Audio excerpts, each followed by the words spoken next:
Greetings, greetings, beautiful ones. Welcome back. Welcome back. So grateful to have you in this space. And today we will be talking about the fourth of our womb archetypes. And this is a part of ourselves that we don't give enough credit to, but she carries this immense power that's so profound that it can transform your entire life if you allow her. And this is the Crone, aka the wise woman. Now, when I say Crone, some people start imagining an old lady with a hunchback, maybe even a little grumpy, complaining, just ready at the end of her life, and that's it. Waiting for that next step, waiting for the creator to come bring her back. But that's not her truth. All right, because the Crone isn't just about age. She's an energy, she's a phase of life, and she's a part of you that holds wisdom, she holds clarity, and she has the courage to live in her truth. And so that could be scary for some of us. Living in alignment with this energy requires something that most of us aren't used to, or that we are afraid of, and that's presence.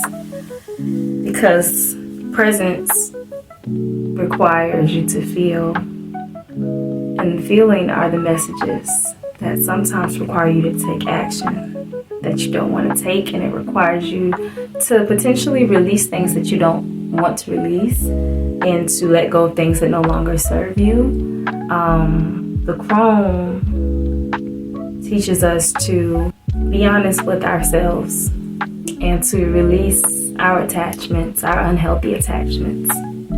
That can be heavy. So, the Crone energy also asks us to sit with the part of ourselves and the part of our lives and acknowledge what isn't working, and to ask the hard questions like, why am I holding on to this? Why am I afraid of letting this go? What am I afraid of letting go? Because the truth is, to feel pleasure requires presence. To own your desires requires presence. To let go of what no longer serves you requires presence, but it also requires honesty. And you can't ignore your pain or your suffering and then expect to fully embody your pleasure. It's like hitting the light switch off. The lights are off. And so if you find yourself disconnecting from yourself and numbing out or avoiding the truth of your life, that's a trauma response, and it's also stopping you from fully embodying your pleasure. Sometimes it looks like first we're angry about our situation, and then we might be desperate to escape it, but then we're resentful because we feel maybe powerless, and then the resentfulness might turn into bitterness, and then next thing you know, we wake up one day and we're numb and we're despondent and we're detached, and before we know it, life is just happening to us, right? And we weren't meant to live like that. And the Crone reminds us that there's another way to live. She says, look at your pain, honor it, learn from it, and then release it. Let it go. Let it go. It's in this release of letting it go that we find space for joy and for our satisfaction and for the fullness of life. And for me, I realized that one of my biggest struggles was my relationship with pleasure. Pain, that's the homie. I know pain, right? That's familiar. And that's pain is more acceptable in our culture. But women and pleasure, desire, what you talking about? Those words felt foreign to me. And they carried a weight of guilt that I grew up thinking that wanting or enjoying too much was sinful. And I remember the first time I noticed this guilty feeling. And and I'd go out with my friends. I would have an amazing time. I'd be laughing, partying, having a good time. So full of joy, so full of life. But the next day, there would be this hum of guilt that would creep in, even though I hadn't really done anything wrong, right? It was because pleasure wasn't my norm, and my threshold for joy was low. Pain high, joy, You experiencing too much joy. What's going on? What's this? We're not used to this. And I know I'm not alone in this. So many of us have built a massive capacity to endure pain. We've been labeled the strong ones. We just hold the weight for everybody else. We can hold everyone else, but no one has the capacity for us. And that's the belief that we held. And for a long time, we wore that like a badge of honor. But what if we could expand our capacity for pleasure instead? What if we gave ourselves permission to be thoroughly satisfied with life? How different things would be. And desire is about more than just wanting. It's about reconnecting with what you truly need and allowing yourself to receive it. I'll say it again, desire is your birthright. Pleasure is your birthright. And pleasure isn't just about indulgence or overindulgence or greediness.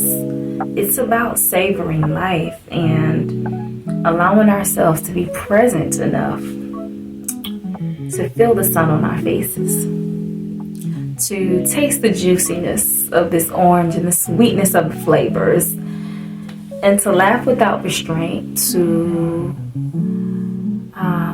enjoy our favorite meal without guilt, and to allow our bodies to soften into a moment that feels good, or maybe any moment.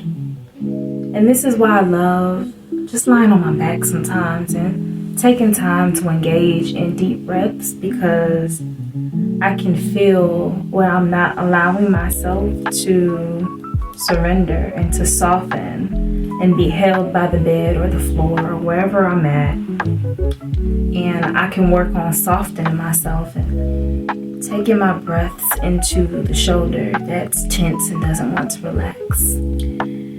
And like everything else, this kind of presence takes practice. And honestly, it takes courage, especially if your norm has been survival. If you're so used to being on go, taking the time to stop is difficult, because the brain will be like, wait, no, we got things to do. Oh, we can't do that. Doing too much, like, we ain't got time to rest. But we have to really slow down the mind and recognize that this is important to slow down and check in with ourselves. And the Crone reminds us of that. She invites us to slow down. And she invites us to ask, what am I allowing myself to feel? Will I allow myself to feel? Am I letting myself experience joy, or am I cutting it off before it gets too intense? Can I breathe in a little bit more joy? Can I feel that in my heart space? And am I clinging on to pain because it's familiar? This, my friends, this is where the transformation begins. When we start to expand our capacity for pleasure, life opens up like a flower, represented by our yonis that starts to open up, represented by our hearts and our wombs in ways that we couldn't imagine. And there's so much healing in creating spaces where you feel emotionally held, whether it's in your physical environment or and in your relationships and within yourself. When you look around, is your room a sanctuary? Does it bring you joy or pleasure to be here? Is your blanket comfy? Is your pillow comfy? Do you like where you are? How are you adorning yourself? Do you like the way you feel in your skin? Do you like the lotion that you use on your body? Does it make you feel, lavish? Does your soap lather real nice? Does it smell good? What about the way you hold yourself? Do you allow yourself to cry and process your emotions? That's a big one. Sometimes I just want to run up and hold people who start apologizing when they cry. Like, I'm so sorry. What are you apologizing for? For expressing yourself? Come here.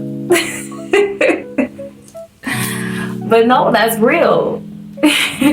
Do you feel safe? Do you feel safe and held in your relationships? Better yet, are you allowing yourself to be held?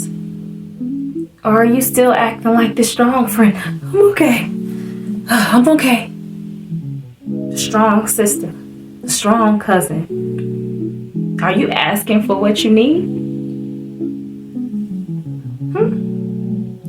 Do you believe that you're worthy of being held? Do you believe that you're worthy for your needs to be met? What are your beliefs around that? These are the types of self-reflections that give us permission to pinpoint where we're not holding space for our own joy, especially if it's something new, because it requires us to break old habits. And because it requires us to break old habits, it's important to make small, consistent choices that show you I am worthy of feeling good. Whew. I am worthy of feeling good. That's a whole affirmation. I am worthy of feeling good. I am worthy of feeling good. I am worthy of feeling good. I am worthy of feeling good. So as we close this off, Crone invites you to let go of what no longer belongs. Let it go. And to expand your capacity for pleasure, because now you got more space. And to reconnect with your desires, especially the ones you've been burying deep. Go back and get them. And she reminds us that endings are necessary. But that is never truly the end. Endings are actually just the beginning of a deeper connection to yourself and to your life. And I'll ask you this, and you can journal about it if you'd like. You can share it in the comments or in the Telegram if you're part of the Embodied Bellydance group. Some of the responses and some of the self-discoveries. What are you holding on to that has expired? What are you holding on to that's expired? That's number one. And number two, where have you been shrinking your joy? Where have you been shrinking? Number three, what's one small step that you can take today to embrace the life that you deserve?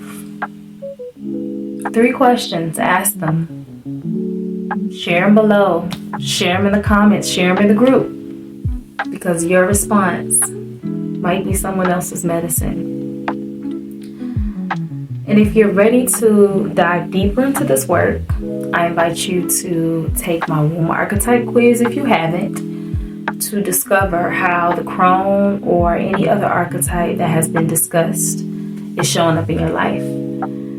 And if you're ready to embody these lessons fully, join me online in Embodied Belly Dance 5-week course. And you can find more information about that below. Thank you so much for spending this time with me.